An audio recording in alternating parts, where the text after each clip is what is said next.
Hello everyone, welcome to my channel. Please subscribe and hit the bell icon. Hope breaks down after an emotional conversation with Douglas and Thomas says farewell. Today on The Bold and the Beautiful, Brooke blames Steffi for Thomas' decision, Douglas has a heartbreaking talk with Hope, and Steffi taunts Hope into a fury. All products and services featured are independently chosen by editors. However, Soaps.com may receive a commission on orders placed through its retail links, and the retailer may receive certain auditable data for accounting purposes. In Forrester's dressing area, a shaken Hope updates Brooke on the situation with Thomas. Brooke feels that some things just aren't meant to be, but admits she's shocked. Thomas seemed so devoted to her. He was dead set on having a life with her for years now. Hope thought she could count on him too, that he would always be there for her. But now he's abandoning her and what they share. She grits her teeth over not saying yes. I just wasn't ready. Hope wanted him in her life though, and now that's not going to happen thanks to Steffi. She just couldn't help herself. Thomas wouldn't be doing this if not for Steffi. She poisoned him against me. Brooke's spoken to Steffi and has to say she doesn't disagree with Hope. She definitely stuck her nose in and did whatever it took to undermine her relationship with Thomas. She claims she's being a protective sister. Hope calls that bull. She played the Forrester versus Logan card. They agree that Douglas won't take this well. Just then the boy walks in. Hope wipes her tears and tells him they have some things they need to talk about. Brooke gives them space. Hope tells Douglas she's going to reach out to his dad, but the boy says he already knows she turned down his proposal. He's not the only one who got his hopes up. In the main office, Thomas talks to Steffi and Ridge about his decision regarding Hope. Ridge grunts, "It's a big step, son." Thomas says it's a necessary one. Brooke walks in and tells Thomas she's not sure he realizes how devastated Hope really is. Steffi snarks that she's experiencing the consequences of her own actions. Brooke follies that it's the consequences of her interference. Brooke asks Thomas if this is really necessary. Thomas asks, "What's with the 180? Your daughter didn't want to marry me. You got what you wanted." Ridge says Brooke didn't want to see either one of them hurt. Thomas says Brooke hasn't wanted him with Hope for years. Brooke squints at Steffi. Brooke tells Thomas this isn't what she wanted at all. Steffi rolls her eyes. Brooke reminds Thomas she warned him he might be disappointed. Ridge grunts, disappointed.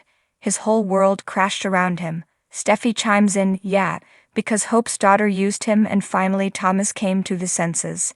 Thomas can't have Steffi attacking Hope. He tells Brooke he loves her daughter and wanted to spend the rest of his life with her, but she doesn't want that. This is what you wanted in the end. Brooke didn't want to see the two of them in anguish like this. Brooke yells at Steffi.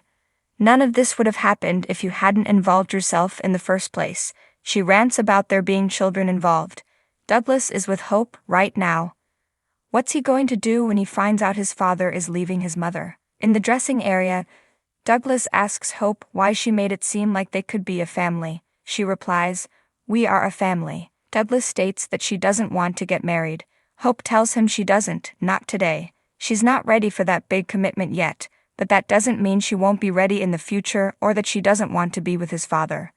Douglas feels she doesn't love Dad enough to make them a real family. "Why aren't we good enough? You don't love us enough." Hope assures Douglas that she loves him so much. Douglas complains that all his dad wants to do is marry her, to make them a family. Hope repeats that they are a family and she'll always be his mother. Douglas says his mother died, Caroline Spencer. Dad was enough for her. Hope flinches. She knows things are tough right now, but they will work through them together. "I will always be here for you, and I will always be a part of your life." Douglas replies, "Not now. I want to go with Dad." Hope says it's not that simple. They have joint custody. Douglas says if his father is leaving, he wants to go with him. "I love him so much. He's my hero. Please don't stop me from going. Don't make me go through court stuff again. He needs me and I need him. Goodbye." With that, the boy turns and walks to the door. Hope protests, "I love you." Douglas runs back into her arms. Hope picks him up in a tearful bear hug. "I love you, Mom." Hope cries, "I love you." Hope sets the boy down and he exits. Hope picks up the engagement ring on the necklace, throws it across the room, screams and sobs. In the main office, Brooke asks if Steffi even thought about Douglas. That little boy is going to be crushed. Steffi says Hope should have thought about that before she started playing with Thomas' emotions and treating him like some kind of sex toy. Brooke's jaw drops. Just then, Douglas enters. He says he told Hope how disappointed he is and that he wants to go with him. Brooke asks, "You're going away?" Thomas says he's going away to Paris for a while and he doesn't know how long he'll be gone. Douglas is coming with me. Brooke snaps that Hope is his mother and has a say in this. Douglas informs her, "I told her I needed to go with my dad. Ridge will miss them, but he understands." He hugs Thomas and Douglas. Steffi shoots Brooke a smug look before hugging them as well. Thomas says, "Bye, Brooke. He will let them know when they get settled." Steffi walks them out. Brooke cries. I can only imagine what Hope is feeling about all of this. In the dressing area, Hope flashes through happy times with Thomas and Douglas as the boys' words echo in her mind. "Why aren't we good enough? You don't love us enough." And Thomas saying, "Steffi was right." Steffi appears and says, "I just walked Thomas and Douglas out. They're on their way to Paris." Hope's not in the mood. Undaunted, Steffi taunts, "Thomas finally sees you for who you are. Hallelujah. Thomas and Douglas are gone, free of you. You are officially out of their lives." Hope turns to her with a frightening glare.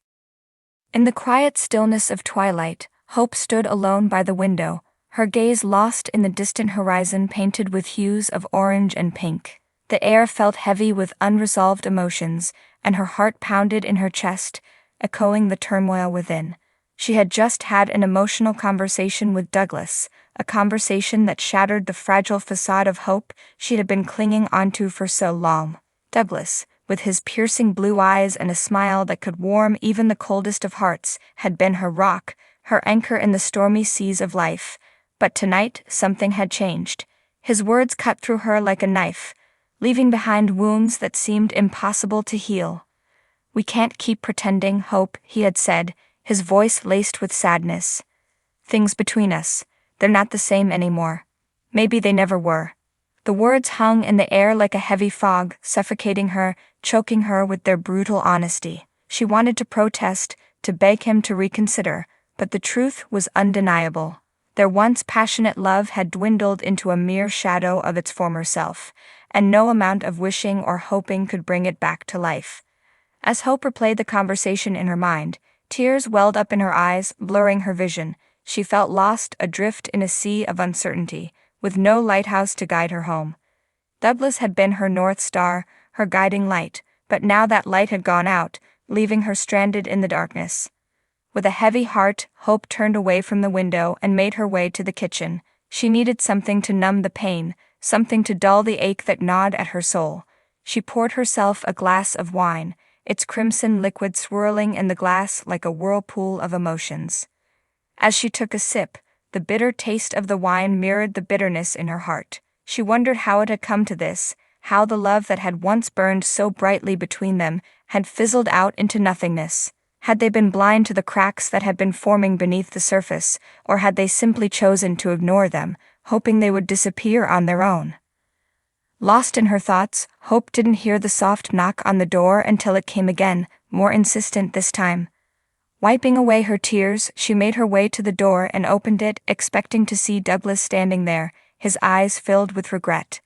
But instead, she found Thomas, her oldest and dearest friend, standing on her doorstep, his expression grave. "Thomas," she said, her voice barely above a whisper, "what are you doing here?" Thomas didn't speak, but his eyes spoke volumes. They were filled with a mixture of sympathy and understanding, as if he knew the pain that was tearing her apart from the inside out. Without a word, he stepped inside and wrapped her in a warm embrace, holding her tight as she buried her face in his shoulder and let the tears flow freely. For hours they sat together in silence, finding solace in each other's presence. Thomas listened as Hope poured out her heart, sharing her fears and regrets, her hopes and dreams. And through it all, he remained by her side, offering her the comfort and support she so desperately needed. As the night wore on and the first light of dawn began to filter through the curtains, Hope felt a sense of peace wash over her. It was a fragile peace, born not from the resolution of her troubles, but from the knowledge that she was not alone. Thomas was there with her, a steady presence in the storm, reminding her that even in her darkest hour, there was still light to be found. With a heavy heart, Hope finally bid farewell to Thomas, grateful for his unwavering friendship and the strength he had given her to face the challenges that lay ahead. As she watched him disappear into the early morning mist, she knew that no matter what the future held, she would always carry a piece of him with her, a beacon of hope in the darkness. And so, as the sun rose on a new day, Hope took a deep breath and made a silent promise to herself. She would face the uncertainty of the future with courage and resilience, knowing that as long as she had hope in her heart, she would never truly be alone.